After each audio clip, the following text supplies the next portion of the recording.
दिख रहा है जैसा कि दो स्प्रिंग्स हैं और हमको ये पता करना है कि क्या ब्लॉक वर्टिकल डायरेक्शन में ऑसिलेट करेगा, ऑसिलेट करेगा तो क्या एसएचएम करेगा, और अगर एसएचएम करेगा तो इसकी एंगुलर फ्रीक्वेंसी क्या है।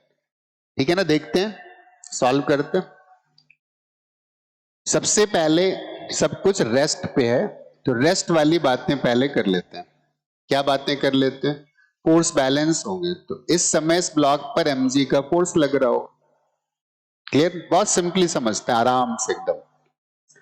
अब ब्लॉक अगर रेस्ट पर है तो रस्सी में टेंशन होगा, तो कुछ मान लेते हैं रस्सी का टेंशन कितना है, टी नॉट।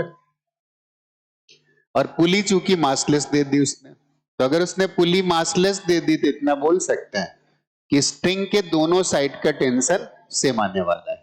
तो इस साइड पर अगर टी नॉट था तो इस साइड पर भी कितना होगा, टी नॉट। तो मैं ऐसे बोल देता हूं कि स्प्रिंग पर स्ट्रिंग ने टी नॉट का फोर्स ऊपर लगा दिया।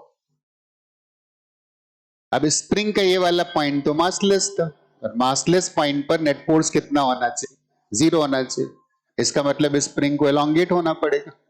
तो स्प्रिंग को अगर एलोंगेट होना पड़ेगा तो मैं ऐसे बोल देता हूं, इसकी असली वाली लेंथ L2 थी और ये इस समय एलोंगेटेड है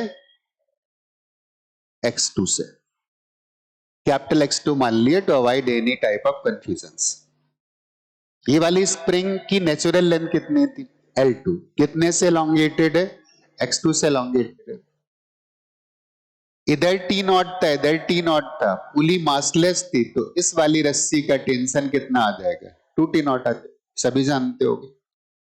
वे भी बोल देते हैं इस वाली रस्सी ने इस स्प्रिंग पर 2 टी नॉट का फोर्स नीचे लगा दिया। इसका मतलब ऊपर वाली स्प्रिंग को भी एलोंगेट होना पड़ेगा। तो मैं काम करता हूं, बड़े आराम से समझा रहा हूं ताकि सारे लोग समझ जाओ। इसकी ओरिजिनल लेंथ थी L1, तो ये समय एलोंगेटेड है। मैंने मान लिया कि upper spring is elongated with value capital X1। बात समझ में आ गई? दोनों स्प्रिंग एलोंगेटेड है और ये इक्विलिब्रियम सिचुएशन है इस मास के लिए। तो मैं आप इक्विलिब्रियम सिचुएशन के लिए कंडीशन लिख देता, तो क्या ही लिखता, मैं बोलता इस ब्लॉक के सारे फोर्सेस बैलेंस है, तो लिख दो mg को किसने बैलेंस कर लिया होगा, टी नॉट ने बैलेंस कर लिया होगा। एक हमने ये लिख दिया। ठीक है, इसके बाद यहां पे आते तो इस पॉइंट पर स्प्रिंग ने कितना फोर्स लगा दिया होगा, K2 into X2, और यहां पर भी बैलेंसिंग है तो टी नॉट की वैल्यू को फिर मैं एक बात और भी बोल सकता हूं कि this is K2 into X2।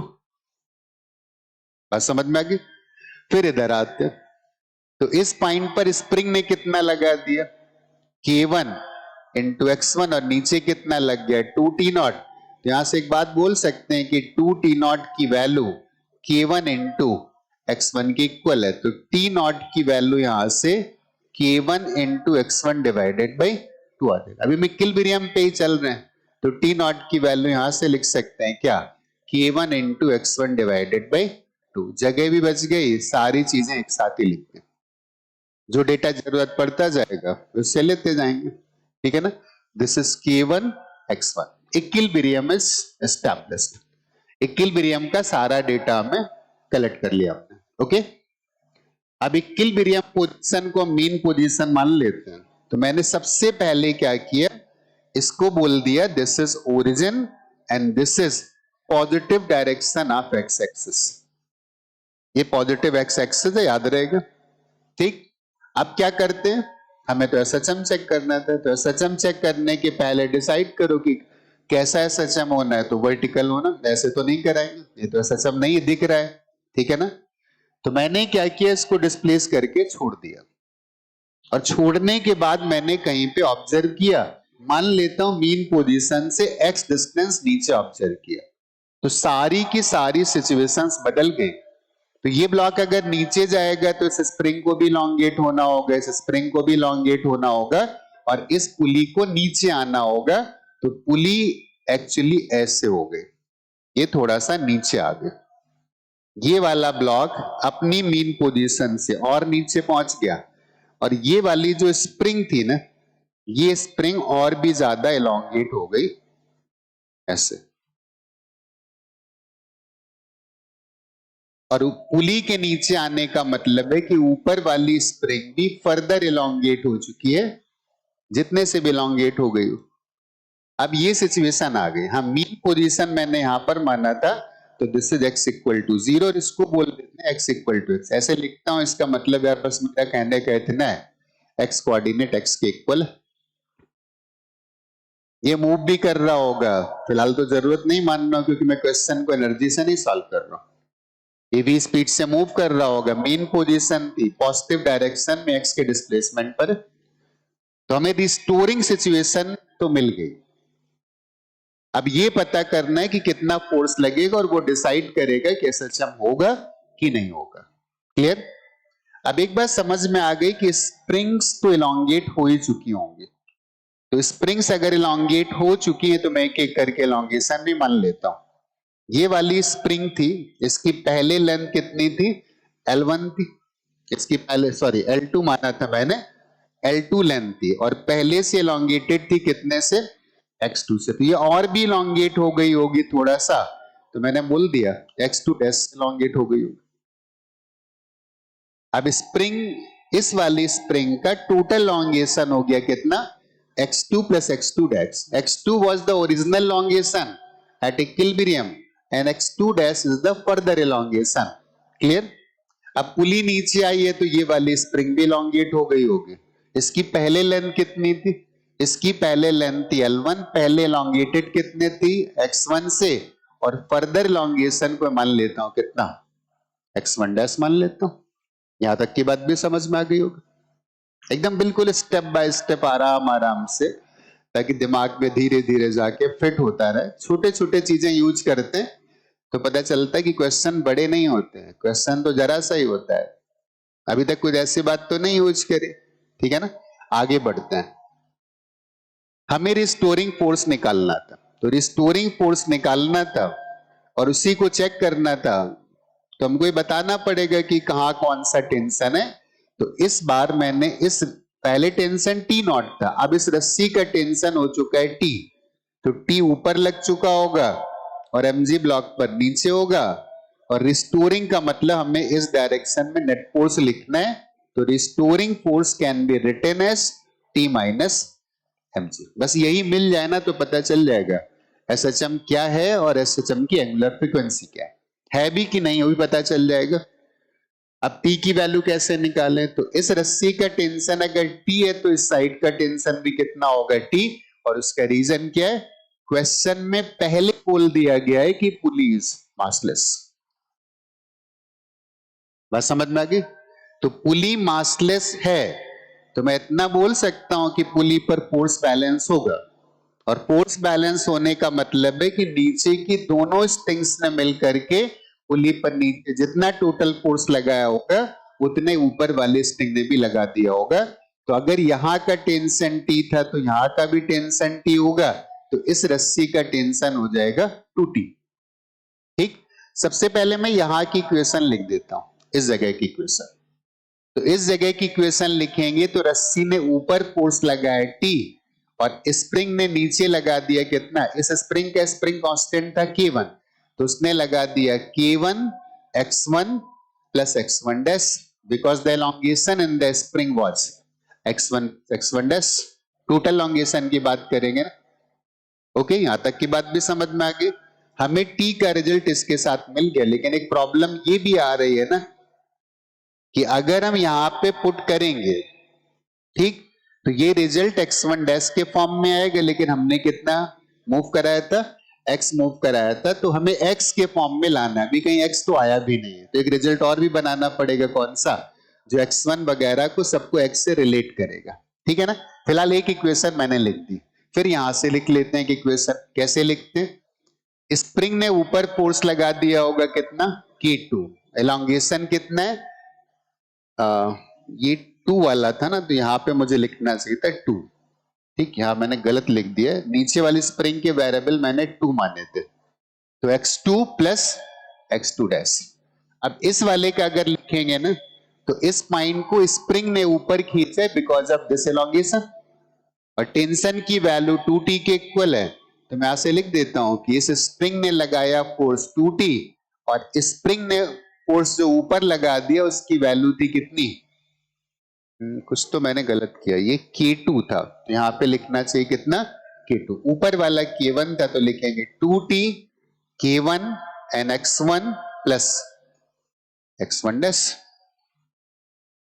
हमने दो फोर्सेस लिख लिए, मतलब इक्विलिब्रियम कंडीशन लिख ली हमने। ओके, अभी x से हमने फिर भी रिलेट नहीं किया, x से रिलेट करना तो कंपलसरी, तो x से रिलेट करना कंपलसरी, तो कैसे x से रिलेट करें, सुनना, यही सबसे अच्छा पॉइंट है इस क्वेश्चन का। अगर ये पुली नीचे आती, वैसे कितना नीचे आई थी, x1 डैश का फर्दर इलोंगेशन था ये वाला, तो पुली x1 डैश से नीचे आ गई। अब इस बात को अगर मैं एक्सप्लेन करता तो मैं ऐसे एक्सप्लेन कर सकता हूं कि पहले पुली यहां पर थी, ये स्प्रिंग्स थे, और फिर पुली नीचे आ गई इधर, तो ये स्प्रिंग्स ऐसे हो गई होंगी। तो ध्यान देना, ये वाली स्प्रिंग गायब है, ये वाली स्प्रिंग गायब है, तो सवाल है कि ये वाली दोनों स्प्रिंग्स गई कहां पर होंगी। बात समझ में आ गई। तो ऑब्वियसली इस वाले केस की बात करेंगे, पुली नीचे आएगी ना, अगर यहां पे पुली नीचे आएगी, ये वाली पुली, तो कुछ रस्सी यहां से घटेगी, कुछ रस्सी यहां से घटेगी, उस सब इस मास को मिलेगी, तभी मास नीचे गया होगा। तो एक्चुअली ये पुली नीचे कितना आई, पुली फर्दर नीचे आई x1 डैश से, इसका मतलब इस साइड की रस्सी में 2x1 डैश का इंक्रीमेंट आ गया होगा। लेकिन बात यहां पे खत्म नहीं होती, क्यों नहीं खत्म होती, ये वाली स्प्रिंग भी तो बढ़ी, तो ये वाली स्प्रिंग अगर बढ़ी है तो जो भी इसका इंक्रीमेंट है वो भी तो यहीं ऐड हुआ होगा करके ना।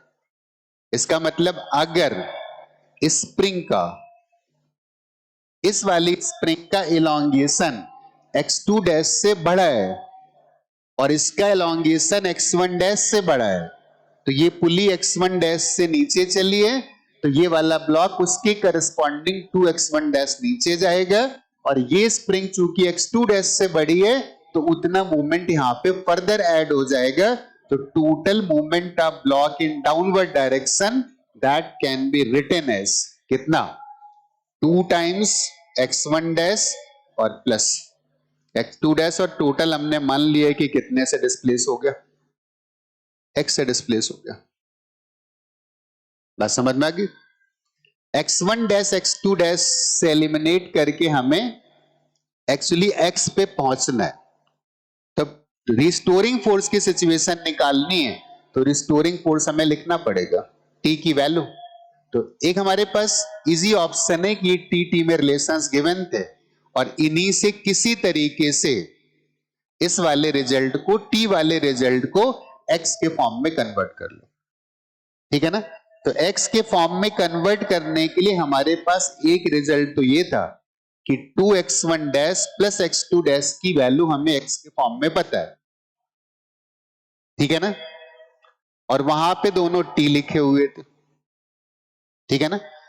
तो अब अगला पार्ट आता है कि फिर, या फिर एक काम ऐसे कर सकते हैं कि t की वैल्यू वहां से हमने पुट करी, यहां से t की रिजल्ट, एक चाहो तो एक चीज और भी कर सकते हैं, क्या, 2t इसका डबल कर देते हैं, this will be 2 times k2 into x2 plus 2 times k2 into x2 dash, and that is equal to k1 into x1 और plus k1 into x1 dash. फिर एक बात हमें और भी पता थी कि 2 times k2 x2 equal to k1 x1 था, तो 2 times k2 x2 and that is equal to k1 x1, तो यहां से रिजल्ट आ गया 2 times k2 x2 dash and that is equal to k1 x1 dash.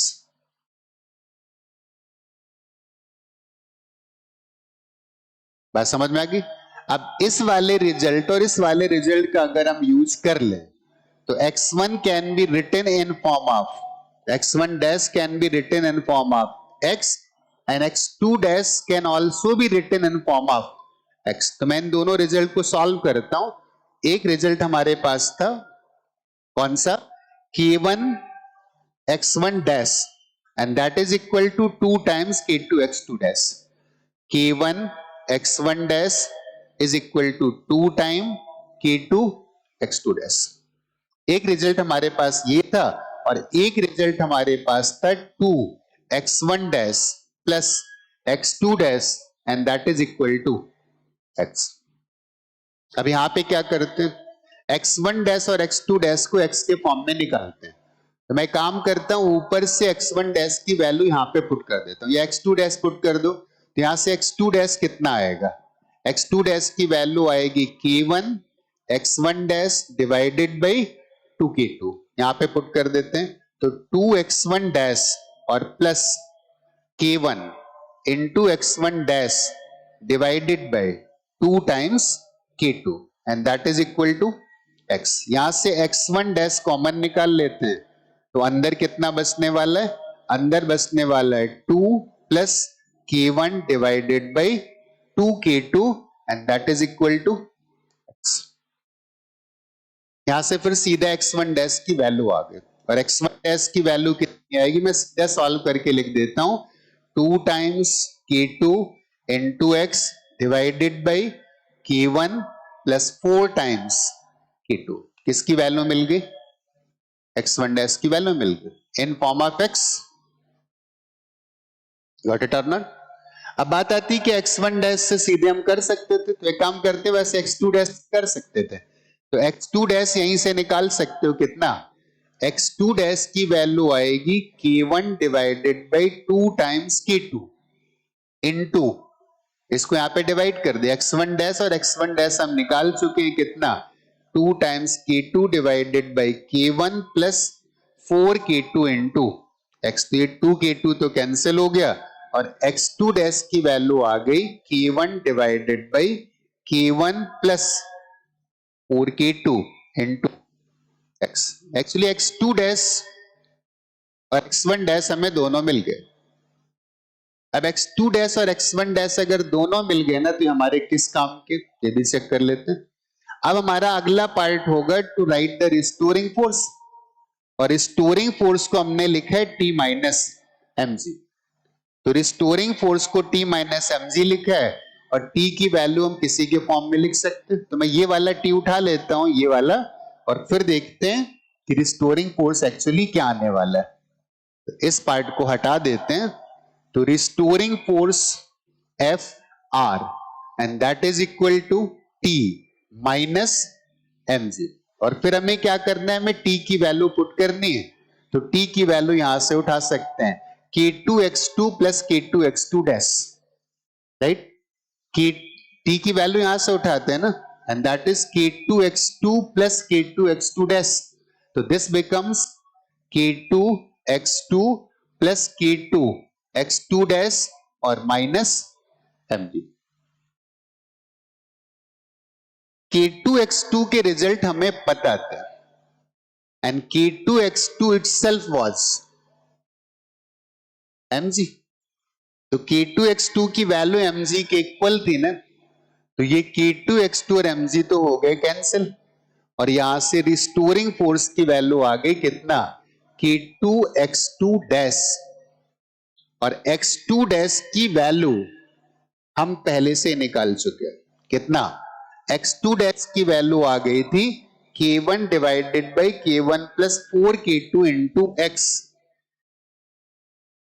दिख रहा है, k1 divided by k1 plus 4k2 into x। तो इस वाली वैल्यू को हम यहां पे वापस पुट कर देते हैं इस जगह पर।